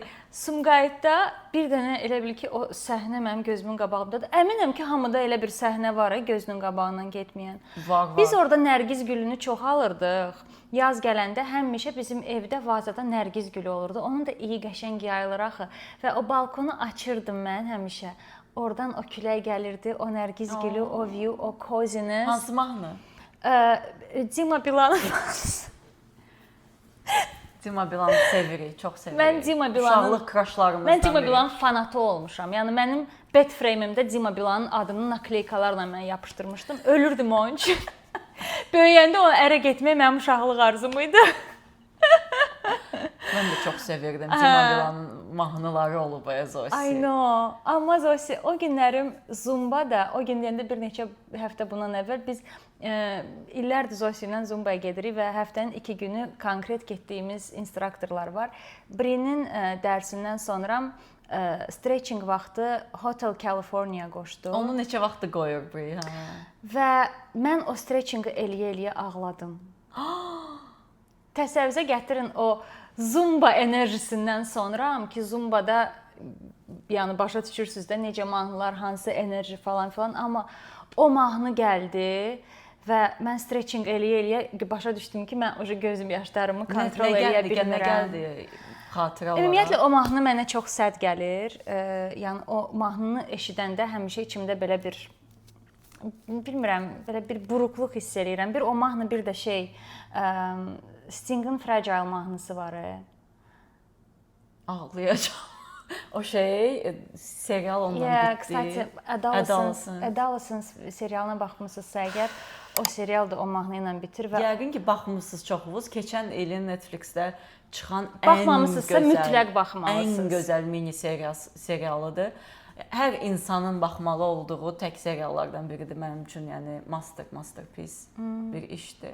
Və oradakı da orada necə gözəldir, uşaq xoru ilə veriblər o mahnını. Çox, yəni ki, mənə goosebumps verir də. Mənə elə gəlir ki, ümumiyyətlə musiqinin mənə yaşada biləcəyi hissi başqa heç nə çatmır. Yemək belə mənə yaşatmır ki, mən yeməyi çox sevirəm. Amma o yaşatmır. Musiqi mənim yəni ki bütün nastroyeniyamı, hər şeyimi, yəni beynimin vizyonumu belə dəyişə bilər. Gözəl bir mahnı, gözəl bir parça mənim hər şeyimi dəyişə bilər. Əslində səslərin vibrasiyası bizə ən çox ötürülən şeydir də. Yəni ki, hətta məsələn kimləsə yazışırsan, mesajlaşırsan, o başqa bir nastroyeniyadadır, sən başqa bir nastroyeniyadasan. Amma məsələn səsli mesaj göndərsə və yaxud zəng eləsə, onun nastroyeniyası sənə, yəni Azərbaycandan belə mənə keçir, yəni ki, mən məsələn rəfiqəmin səsinə qolsanda. Çünki həqiqətən də vibrasiyalar şeylə təkcə yəni ki, yaxında olmadığın insanla belə səslə keçir. Yəni səsin və musiqinin qulağımıza oturduğu an bizdə bir böyük şeylər dəyişir. Yəni mən də buna inanıram. Jung məsələn bundan bağlı Zosi, biz bir dəfə səninlə danışırdıq ki, hansı insanları tapır, biz niyə tapırıq insanları, niyə bir-birimizi tapmışıq. Məsələn, Jung bunu şeylə açıqlayır. Jung deyir ki, heç bir həyatımızdakı dostluğumuz ya da qarşımıza çıxan insan təsadüfi deyil. Və biz o insanlara niyə bağlanırıq? O vibrasiyalar bizə ötürülür və onu belə fizika ilə falan açıqlayır da ki, yəni ki, sən danışanda, sənin səsinlə və yaxud nə bilim səsinin tonu ilə belə mən başqa bir data alıram və ona görə səni sevirəm atıram da və biz bir-birimizə ən çox səslə əslində communicate eləyə bilirik fikrimizi filan və musiqi də həqiqətən də bunun yəni ki, sən dediyinə çox qatılıram ki, məsələn film əsər olaraq da mənə belə çox təsir eləyə bilər, uzun müddət təsirində qala bilərəm və yaxud kitab və yaxud rəsm əsəri. Amma musiqinin gücü ən yüksəkdir yəqin ki və böyük Bir də yəni musiqi hər şeyi elə bil daha enhanced eləyir. Bilmirəm o söz Azərbaycan dilində nədir, tərcüməsini yazarıq yuxarıda. Məsələn, bir də gördünüz hansı filmdə çox belə gözəl bir səhnəyə baxırsınız. Onu da. Və onun fonunda hökmən çox belə gücləndirici bir musiqi olur. O musiqini sən götürsən, o səhnə bəlkə sənə o qədər toxunmur, o qədər möhtəşəm gəlmir, amma o musiqinin qatdığı möhtəşəmlik var. Zosi, sən məsələn günün hansı saatlarında və nə edəndə musiqiyə qulaq asırsan? İşləyəndə həmişə fonda məndə musiqi olur. Yaxşı, fokus ola bilirsən elə. Deep focus music qoşuram. Oh, wow. Bəzən binaural beats qoşuram. Qısacası, əgər bilmirsinizsə, binaural beats insanın beynini yazarıq bunu. O cürə elə bir gözəl şey eləyir. Effekt eləyir. Mən bunu illər əvvəl kəşf eləmişdim. Sonra unutmuşdum. Sonra təzədən qayıtdım. Arada prosta qoşuram və o beatlər mənim həqiqətən də elə bilmirəm. Nəsə baş verir, açıqlaya bilmirəm, amma mənə yaxşı təsir eləyir. Wow. Amma elə günlərim olur ki, məsələn mən səhər dururam, telefonumu qoşuram jukeboxa. Və məndə loud musiqi davam eləyir gün ərzində. Yəni mən birindən hoppanıram o birisinə. Elə də günlər olur mən heç musiqiyə qulaq asmıram. O da olur. Hökmən gəzintiyə çıxmışamsa musiqiyə qulaq asıram. Bu arada əvvəllər mən həmişə gəzintiyə çıxanda ya audio kitaba qulaq asırdım, ya da hansısa bir podkastda qulaq asırdım. Və başa düşürdüm ki, hansısa anda gəzəndə o qədər üzüm напряжённый gəzirəm. Çünki girmişəm artıq orada baş verən hadisələrin içinə və başa düşdüm ki, beynim relaks olmur. Mən gəzəndə əgər podkastda və yaxud podkast deməyim, bəzən elə chill podkastlar da olur. Amma məsələn artıq kitaba qulaq asmıram gəzəndə, çalışıram daha çox musiqiyə qulaq asım və ondan daha çox həzz alıram. Bir də maşında gedəndə o polnu xod verirəm belə. Oradakı Azərbaycanlı çıxır məndən. Çünki ölürəm maşının içində çox yüksək səslə mahnıya qulaq asmaqdan çox böyük zövq alıram. Mən məsələn sənin kimi işləyəndə musiqiyə qulaq asa bilmərəm, imkan yox. Yəni texniki nəsə eləyirəmsə, intervyu açacağam, nəsə bir intervyuya qulaq asacağam və o tutaq ki, texniki şeylər eləyirəmsə də, məsələn Photoshop falan elə şeylərdə. Amma musiqi onda məndə getmir. Məndə musiqi sən necə gedir? Sənə gic bir şey deyəcəm. Hayda, hazıram. Belə mən ki o musiqiyə qulaq asanda gərək fully oturum klip kimi belə yaşayım o mahnını. Bildin? Yəni oturum belə romans kimi yaşayasın. O an belə məsələn maşında 100% onu rahat yaşaya bilirəm. Məsələn maşında uzun yol gedəndə ya da avtobusda tutaq ki New Yorka gedəndə filan mənim üçün bir musiqini klipləşdirməliyəm. Ya o an özümdən nəsə səhnələr görməliyəm. O belə bir şeydir mənim üçün, bir prosesdir belə. Back fonda musiqi məndə çox getmir. Amma sənin dediyin şey mən də əvvəl elə eləyirdim. Ya rəfiqələrimin səslərini mənə rəfiqələrim hər gün yarım saatlıq səs göndərir. Ya o səsləri dinləyirəm yolda gəzəndə, ya da podkast və yaxud kitab, audio kniqa. Amma məsələn son bir ayda deyə bilərəm ki, həm rəfiqələrim biraz busy-dir, artıq mənə əvvəl qədər səs göndərmir. Uzun səslər göndərmirlər. Həm də bir-iki dəfə gördüm ki, boşluqdan bir şey tapmadım qulaq asmağa. Mən səssiz və heç nəsiz gəzməyi öyrəndim son bir neçə aydır. Mən onu bacarmıram. Səhərlər mən də onu bacarmırdım. Elə bil ki, özümü məşğul tutma ehtiyacı kimi bir şey idi o məndə. Dopamin. İndi son inarsan məsələn hər səhər qızımla, itimlə uzun gəzmələrə çıxıram və artıq bilsən necə belə ağacları eşidirəm, quşları eşidirəm, pajarlı maşının çıxmağını eşidirəm. Onlar mənə razdrajat eləyir bəzən. İndi artıq başa düşürəm ki, xoşum gəlir ki, mən andayam, düşüncəli və mənim ki, ekstra şeyə artıq ehtiyacım yoxdur məni super busy tutmağa. Məndə o biraz addiction dərəcəsindədir. Çünki mən məsələn bəzən idmana gedəndə, One Life-a gedəndə şey oluram da, ayaqla gedirəm. Bəzən maşınla gedirəm, bəzən ayaqla gedirəm. Mən o ayaqla getdiyim günlərdə nə bayda görüm ki, mənim nauşnikimin zaryadkası yoxdur. Mən 5 dəqiqə gecikməyə razıyam. Təki amma o zaryadka yıxsın və mən qulağımda nauşniklə gedirəm. Mən məsələn deyirəm də, tutaq ki, nəsə eləməliyəm, gəzməyə üçün gözləyirəm ki, indi rəfiqəmdən səs gəlsin, onda çıxım da gəzməyə. Amma indi özümdə bundan çox məmnunam ki, səssizliyi eşitməyə artıq başlamışam praktis eləməyə, təcrübə eləməyə və bu okeydir yəni mənim üçün. Əvvəllər mənim də sinir sistemim qəbul eləmirdi ki, yəni elə bil ki, adam darkness-a gedirdi niyəsə. Amma evdə bəzən səssizliyi də sevirəm. O məndə çox nadirən olur ki, mən ümumiyyətlə heç nə qoşmuyum. Çünki bir də gördün çox mənasız bir TV show da qoşa bilərəm qıraqda. Məsələn, mənim evdə nəsə bir iş görürəm. Sən xoşlayırsan evin içində white noise olsun? Hə. Mən xoşlamıram. Çox vaxt hə. Həmişə yox, amma əksər vaxt məndə gərək nəsə bir entertainment olsun qıraqda. Və o məni çox narahat edir. Mən onu adətən bilirsən hansı işlərdə eləyirəm? Mənə maraqlı olmayan işləri görürəm. Məsələn, ev işləri görürəm də, rutin heç sevmirəm onları eləməyi. Obviously kim sevir? Sevirsən Zosi, çox sevirsən, come on. Biraz sevmiş ola bilərəm. Onun meditativ tərəfini gəl danmayaq da. Yəni bəzən o belə təmizləyirsən və o təmizlənir, o gözəl hissdir. Sən məsələn təmizliyə girişəndə bir qızışma gəlir. Səndə də elədir o belə. Bunu silmək üçün başlayırsan, sonra görsən ki, yəni fırlanırsan. Bir də mən başlayıramsa təmizləməyə, mən belə sökürəm. Hə, baba o hiss çox bir yığıram. Siz nə yadıma düşdü? Videolar olur. Bir mamam deyəndə ki, mənə travma vermisən, deyir mən sənə travma vermişəm və göstərirlər ki, uşaqlıqda mama girir otağa, şvanyeri açır, bütün paltarları çəkir, sonra deyir yığ.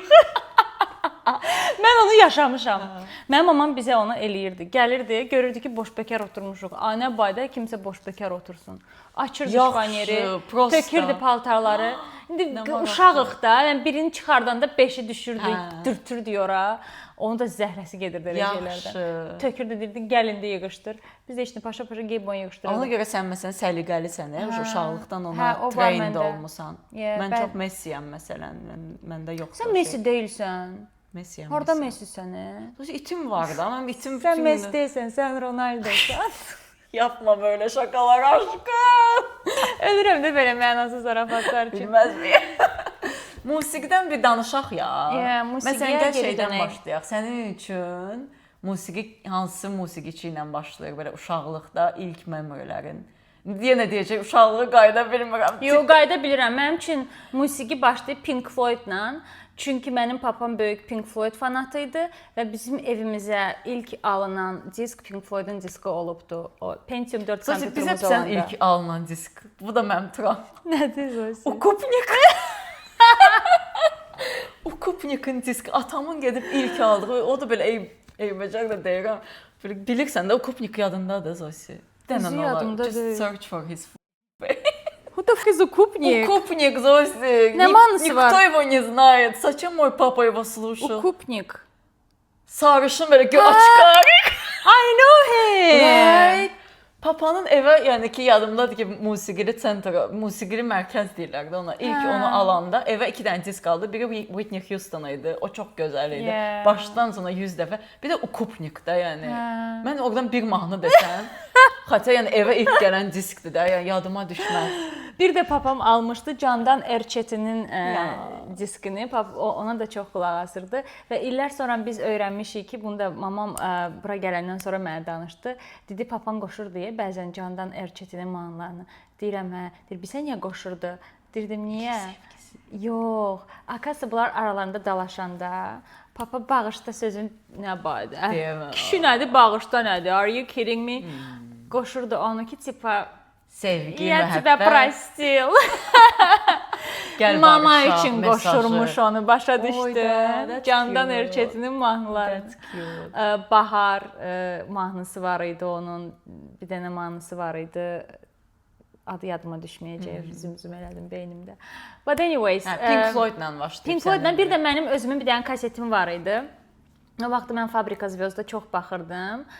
Böyük bacım da fanatı idi Fabrika Zvezda'nın. Onun sayəsində mən də onlara qulaq asırdım. Bir dənə də kasetim var idi. Orada bütün şeylərin Fabrika Zvezda'nın o vaxtı ən populyar mahnıları hamısı orada var idi. Özünə ilk aldığın bəs kaset məsələn yadındadır? Özümə ilk aldığım kaset yox, disk yadımdadır. Onu da mənə hədiyyə eləmişdilər. Bir period oldu. Mən Maroon 5-in çox böyük fanatı oldum. nə qədər fanat olmuşam. Oh my god, bilmirdim. İndi danışdıqca başa düşürəm ki, və Maroon 5-ın Mən çox fangolam, yəni mən inanılmaz fanatkayam yəni. Doğrudan. Mən heç bilmirdim mən bu qədərəm. Və orada deməli albomu idi. This Love yadınızdadır mahnı, This Love mahnısı var. Deyəsən albomun adı da This Love idi və orada bütün mahnıların sözləri var idi. Onu ən çox sevmişdim çünki əzbərləmişdim. Bir neçə mahnısı mənim ən çox sevdiklərim idi. Bir də o yadıma düşdü indi məsələn sən deyəndə. Mənim ilk aldığım kaset çox net yadımdadır. O vaxt Dick Young'ın ən belə vaxtında Natalia Oreiro'nun kasetini almışdım. Dori Berda. Yadımdadır ki, niyəsə belə o qədər xoşbəxtdim ki, ilk kasetimdir. Balkona çıxardırdım maqnitofonu da. Bizdə də onda qonşular da hamı balkonda bir-birimizlə belə tusovka ilə bir-birimizlə danışırdı. Polnu xod qoyurdum belə o mahnıları və bütün məhəlləyə eşitdirirdim də. Necə şirin vaxtlardı. Yəni maqnitofonla belə bir şey ekspres eləyirsən də özünü. Yeah, of course. Bir də təbii ki, böyük bacım fanatı idi deyənə Backstreet Boys'un diski var idi bizim evdə. Bizdə papa məsələn Beatles'ın kasetini gətirmişdi yanımdadır. Bir də məhəllədən Metallica'nın kasetini gətirmişdi. Metallica sevirdiniz o şey. Ya Metallica'nın belə o İlk yadımdadır ki, çox balaca yaşda mən Metallica'ya məruz qalırdım evdə. Prodigy çox populyar idi, məhəlləmizdə ən populyar. Prodigy-ni mən indi də çox sevirəm. Bu arada maşında çox böyük səsdə ən çox qulaq asdığım şeylərdən. Cimdə ən çox Prodigy ilə idman eləyirəm. Muse'un mahnıları. Bu arada Muse'un konserti olacaq bu yaxınlarda. Çox istəyirəm gedim. Mən məsələn Muse məndə vibe eləmir niyəsə. I don't vibe with them. Muse'un bəzi mahnıları mənim damarıma işləyir. Nə yalan deyim. Mənim o şeyim Nirvana ilə olub, yəqin ki. Kurt Cobain, yəni crushlarımdan idi. O yaşlarımın crushlarından. Bir də məsələn o vaxt Marilyn Manson'ı çox sevirdim. Onun o belə qəribə prikidləri filan. Gic-gic şeylər. Ya o vaxtda gic-gic şeylərə qulaq asmışıq. Yəni desən, onu da qulaq asırdıq, amma eyni anda həqiqətən də çox popsaya da qulaq asmışıq. Popsaya məruz qalırdıq hardasa. Amma mən bir dənə confession verim. Mən bir çox türk mahnılarını, yəni o epik türk mahnılarını hansılarına ki indi hal-hazırda bayılıram da deyə bilərəm. Məsələn Sezen Aksu götürək də. Mən uşaqlıqda Sezen Aksuya heç qulaq asmamışam. Yəni bizim evdə heç dinlənilməyibdi. Nədənsə. Candan Erçetin Sezen Aksu niyə dinlənilməyib? Onu da bir anda question elədim. Bəlli yaşdan sonra biz Türkiyəyə köçməmişdən əvvəl mən başladım belə türk dilini öyrənmək üçün filmlərə falan baxmağa. Onda başladım dinləməyə və başa düşdüm ki, türk musiqisi çox cooldur. Türk musiqisi mənim üçün birinci nənəmin Seda Sayanın fanatı olmağı ilə başlayıb. Gecələr. Yəni uşaq vaxtı hətta mənim yadımdadır bir hansı uşaqlıq videomda kasetdə var ki, mən oxuyuram. Gecələr. I know. Yəni bacımız, divamız. Onunla yəni ki, yadımdadır ki, nənəm belə İbrahim Tatlısəslə Seda Sayanı çox sevirdi. Hətta mən ona ad günündə şey almışdım. İbrahim Tatlısəsin kasetini hədiyyə almışdım. Amma mənim üçün də sən demiş o vaxt türk musiqisi deyəndə ancaq mənim o arabesk, yəni İbrahim Tatlıses, yəni Ebru Gündeş bizim üçün ancaq Korobka şokoladında bir şəkil idi də. Mən Fırtınalar mahnısına ölürəm yəni. Biz indi başa düşürük. Amma məndə də mənim dostlarım birdən getdi Türkiyəyə oxumağa. Mənim də onda olardı 15-16 yaşlarım. Və birdən bizim üçün başqa Türkiyə açıldı. Cool Türkiyə, rock and roll Türkiyə, məsələn Duman açıldı, Manga açıldı. O vaxtın qrupları da, nə bilim, Teomanı zadı. Çox sonradan açıldı mənim üçün də Türkiyə belə bir dünyası və mən çox sevirəm indi də yəni. Yəni mən 20-lərimdə tanımışam o. Aysa mən də yəni ki, 17-18-dən belə Sagopa Kajmer dönəmim oldu. Sizdən var Sagopa Kajmer dinləyən. Dostum Camal gətirmişdi şeydən Ankaradan Sagopa Kajmer albomunu. O da biz yəni ki, türkcə rap, yəni beynim yanmışdı da. O vaxt rap ancaq ingiliscə idi. Bir də təzə rusca belə də Bad Balance falan, Battle falan, yəni təzə şey idi və birdən başa düşdüm ki, Türkiyədə Cəza var, Sagopa var. Onlar türk roku filan məndə 20-lərimdə filan möhtəşəm. Lakin PR-ları yaxşı deyil idi ki, bizə gəlib çatmamışdı. Çünki yəni sən demiş mənim üçün də yəni şey kanallarda, dövlət kanallarında rock filan göstərmirdilər. Ancaq elə Emrah, Belalım. Yəni cringe mahnı.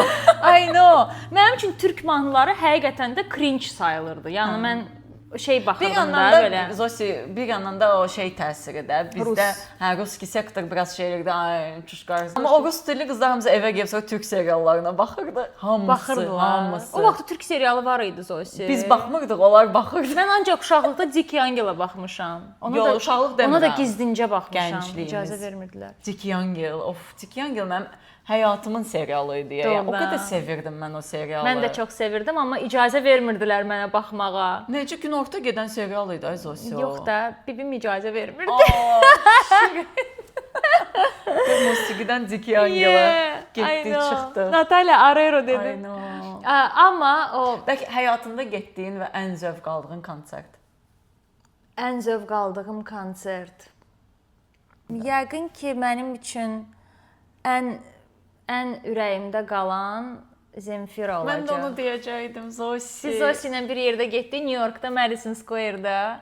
2 il əvvəl. 2 il əvvəl Zemfiranın konsertinə və möhtəşəm idi. Mənə elə gəlir ki, getdiyim bütün konsertlərin içində Yəqin ki, ən böyük gestaltımız ondan idi ikimizin də. Yəni ki, Zemfira uşaqlığımızdır da Zemfira. Biz Zemfiranın övladlarıyıq da. Zemfira bizim himnimiz. Zemfira bizim anamız. Hə, yəni o gəncliyimizin himnidir də onun mahnıları. İlk dəfə belə o ekzistensializmlə tanış olursan, ruh halının dəyişməsi, depressiv mood, Zemfira həyatımın musiqicisi deyərdim mənim üçün. Bir də burada mən getdim Weekend'in konsertinə, Zümrüdlə getmişdim. Onun şousu kimi möhtəşəm şou mən hələ içəridə görməmişdim. Yəni o da mənim üçün yəqin ki, ikinci yerdədir Zemfiradan sonra. Şousu həqiqətən çox gözəl idi. Burada ötürdüm Coldplay-in konsertini. Ona çox üzülürəm. Gərək gedərdim. Bir də Zosi çox Əsas Coldplay konsertinə heç bir iş yoldaşı ilə getməz. Sağ ol. Bu bir zarafat idi, guys. Mən zaten işləmirəm, iş yoldaşı yoxdur. Bir də çox paxıllığım tutur, çünki sən Stromae'nin konsertinə getdin, mən gedəmədim. Mən Stromae'nin konsertinə çox getmək istəyirəm. Çox böyük yəni sevgim və respektim var ona. Çox sevirəm onun işlərini və ona çox getmək istəyirəm. Mən Stromae'nin 2 dəfə, yəni şanslı olmuşam, 2 dəfə getmişəm. Bir dəfə Ankarada 2011-ci ildə. Onda Stromae təzə çıxmışdı, ancaq Aloran dansla tanınırdı və belə çox yeni bir artist idi. Biz Ankarada sadəcə bir dənə xarici Stromae deyə biri var, gedək deyə getdim və orada ona elə aşiq oldum ki, yəni bu günə qədər o və ilk o konsertdə də belə konsert idi, açıq hava konserti idi. Orada belə elə şou göstərmişdi ki, adam yəni şokdaydım ki, bu necə mümkündür. Yəni onun o Formidable mahnısı mənim oturub dinləyib ağlaya biləcəyim mahnıdır. Papa Ute, bütün Stromae'nin bütün mahnıları. Hələ ən son albomu ümumiyyətlə möhtəşəmdir. Orada bir dənə də pis mahnı yoxdur. Və o DC-dəki onun getdiyim, yəni mənim də top 3-ümü qoysayım da Zemfira 100% 1 nömrədədir. Stromae 2 nömrədədir yəqin ki. 3-də Beyrutun konsertinə getmişdim. Mən Beyrutun da çox belə fanatı idim. Bir də Tom Odell'in də konsertinə getmişdim. Onun da fanatı idi. Yadımdadır Tom Odell'ə sən bu yaxınlarda getmişdin. Tom Odell'ə New Yorkda 2 dəfə getmişəm ona da. 2 dəfə gəlib, o ikisinə də getmişəm. Bu yaxınlarda şeyə getmişdim, Maneskinə getmişdim. Maneskinə getmişdim, deyirəm axı. Hə. Bir də bir də Dumanın konserti mənim üçün. Ay, Dumanın konserti. Biz ona da kstati burada getmişik. Necə əylənmişdik. Biz dəhşət. Kaan'ın konserti idi. Mən bu arada unutdum ki, mən Kaan'ın konsertində olmuşam. İndi dedin yadıma düşdü. Biz Kaan'la əyləndik ya orada. Biz Kaan'a dedik ki, bizə bir dənə şeyi oxu da. Səndən daha gözəl və o bizə görə onu oxudu. Biz başladıq oxumağa, o da başladı oxumağa. Biz başladıq ikimiz qışqır-qışqır oxumağa. Kaan möhtəşəmdir. Kaan bizə qoşuldu, bizlə oxudu. Yəni Duman da mənim üçün belə qatılıram. Getmək istədim. Həmişə istəyərdim getmək dediyim adam idi və onun konsertinə çox xoşbəxtəm ki, getmişəm. Bir də mən burada şeyə getmişəm. Sən də getmisən mənlə. Cem Adriana bir də getmişik. Çox yaxşı idi o da. Cem Adriana da çox gözəl idi. Gözəl. Yəni o da çox kafa adamdır da. Dəlidir o da. Onun da ayrı. Bu arada bir faktı səsləndirmək istəyirdim. Araşdırmalara əsasən həmişə suggest eləyirlər ki, uşaqları musiqiyə yönləndirin. Çünki musiqinin beyinə olan etkisi, fərqi yoxdur hansı instrumentdə ifa eləyəcək uşaq. Həmin an uşağın həqiqətən də iki yarım kürənin ikisi də eyni anda activated olur və çox uşağın gəlişiminə yaxşı təsir eləyir. Ona görə uşaqlara həmişə şey eləyirlər ki, yəni musiqiyə yönləndirməyə suggest eləyirlər. Musiqi İsveçrə bilim adamları. Həyatımızın çox önəmli şeylərindən biridir. Mən məsələn klassik musiqini də çox sevirəm. Bayılıram. Debussini çox sevirəm. Debussini buradan mən də fonda məsləhət işləyəndə Chopin olur adətən. Chopinin 3 saatlıq bir şeyi var, ona qulaq asıram. Erik Satini çox sevirəm. Satini də çox Erik Satinin musiqiləri Yeah. belə ən dark, ən dramatik və ən depressiv ruh halımda olan, belə qışda zətdə. Şey yadıma düşür. El Sadi'nin bir mahnısı var. Həmin o bu musiqinin üzərində şeyin Ay sağ ol. O möhtəşəm. Oy bir də Jan Tiersen. Jan Tiersen necə saymaya bilərəm? Möhtəşəm üstü Amelinin soundtracklarını yazan bəstəkar və o tez-tez konsertlər verir Amerikada da və indi o belə qəribə elektron musiqiyə keçib. Share with me, mən onu bilmirəm. Yəni elektronlarını görməmişəm. Belə dəli-dəli şeylər eləyir, göndərərəm sənə. Onun da New Yorkda konsertinə getmişdim və o da başqa bir də Amelinin də mahnılarını çaldı orada. Yəni bütün hamı təbii ki Ameli sevgisi ilə gəlir. Ağlaşma idi. O da mənim üçün bir ağlaşma konserti idi. Konsertə getmək lazımdır. Yatmıyoruz abi. Yəni bax görsən məsələn. Getmiyoruz abi. Hə, deyə bilmərəm ki böyük məqsədlərimizə çatmışıq, amma gör nə qədər xatirə çox gözəl. Yığmışıq. Həqiqətən də onu düşünəndə bu son 10 il ərzində o qədər şeylər, gözəl şeylər yaşamışıq ki, yəni bu ölkənin bizə verdiyi çox gözəl opportunitylər oldu. Ki, yəni başa düşürük ki, bu hər ölkədə olmur. Buna görə həqiqətən də bu ölkəyə çox minnətdaram. Yəni nəvisi qoyanda həqiqətən də burada olan üstünlüklər o qədər çoxdur ki, biz hələ də burdayıq. Yəqin ki, Elkinin bu sualla başlamışdıq bu epizoda.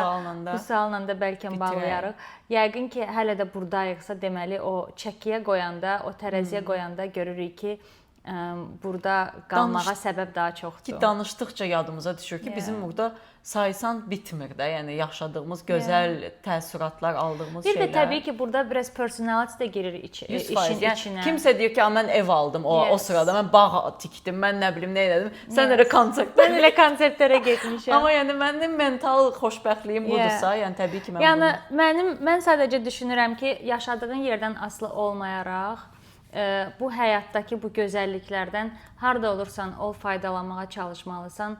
Həyat valla in a blink bitən bir şeydir. Ona görə yəni bir çox şey sorğulamamaq lazımdır. Sadəcə zövq almağı öyrənmək lazımdır. Əylənməyi bacarmaq lazımdır. Gələn dəfə hedonizmdən danışaq. Danışaq. Bugünün emojisi. Bugünün emojisi təbii ki musiqi. Təbii ki melodiya. Bir də ən sevdiyiniz mahnını yazın da nə olar. Ən sevdiyiniz mahnını yazmaq yəqin ki çətin olacaq, amma gəl biz də deyək, hərəmiz özümüzün. Ən sevdiyim mahnı deyə bilmərəm. Yaxşı sevdiklərindən biri. Deyək. Son zamanlarda ən çox qulaq asdığım mahnı deyə bilərəm. Muse demişkən, Muse'un Uprising mahnısına durmadan qulaq asıram. Ona görə ilk ağlıma o gəldi. Və son vaxtlarda kəşf etdiyin və sevdiyin mahnı, musiqiçi filan. Oyda mən hal-hazırda Ray deyə bir müğənni çıxıb. R-A-Y-E yazılır adı, Raye yazılır. Ray oxunur hər halda. Bir qadın şeydir, müğənnidir. Bayılıram. Bir də Rosalia. Hə, sən Rosaliya'yı sevirsən. Rosalia şeydə də var. Euforiyanın axırıncı sezonunda da Rosalia'dır. Bilirsən o Rosalia'dır. Burada boynunda şey olan. O Rosalia'dır. Angel. Yaxşı, mən bilmirdim. Rosalia'nın axırıncı albomuna hökmən qulaq asın. Ürəyiniz gedəcək. Okay. Mən deyim deməli. Sən son vaxtlar qulaq asdığın mahnını dedin. Hə, son vaxtlar daha çox qulaq asdığımı dedim. Bir də ilk ağlıma gələn kəşf etdiklərimi dedim. Okay. Mən kəşf etdiklərimdən son vaxtlar Rus qrupu var, Bonds Knopkay. Mən o qrupun çox aşiqiyəm, yəni çox Zosin sevirəm. sayəsində mən onları kəşf Onların eləmişəm. mahnıları və sonradan mən çox sonradan solisti gördüm Reel'da, dedim. Bir də sən belə mi görünürsən də, yəni please don't do this to me. Yəni onsuz da mən sənin səs və aşiqin bir də o qədər xarizmatik Doğrudan oğlandı görməmişəm, Zosi. qardaşı. Adam yəni dünyasından oxuyur da, belə içərdən bir Canım şeydir. mənim, aha. Bonus knopkayı təklif məsləhət görərdim. Bir də Ankara Ekos olmalıdır. Ankara Ekos Ankara olmalıdır. Ekos. Yadımda deyil ya da Etos. Tam yadımda. Onlar da belə təzə mahnıları çıxıb, yeni çox qrupdur Türkiyədə. Mən eşitməmişəm. Hə, onları da son vaxtlar bunları dinləyirəm. Yəni son kəşf elədiklərim bunlardır. Okay. Hə, həm bunları kəşf eləmisən, həm də ən çox bunları Ən çox son vaxtlar bunları dinləyirəm. Siz də paylaşın, please, son please, vaxtlar please. kəşf elədiyiniz və dinlədiyiniz bir mahnı, 3 mahnı, heç bir limit yoxdur. İstədiyiniz qədər mahnını Ürəyinizə qədər mütləq bizə qulaq asıb onlarla bağlı fikrimizi də sizlə paylaşacağıq. Yenə dediyimiz kimi dəstəyiniz üçün çox sağ olun. Baxan kimi şərh yazın, çünki şərhlərinizi gözləyirik və həyecanlanırıq sizdən şərh gələndə. Bu qədər. Görüşərik. Sağ olun.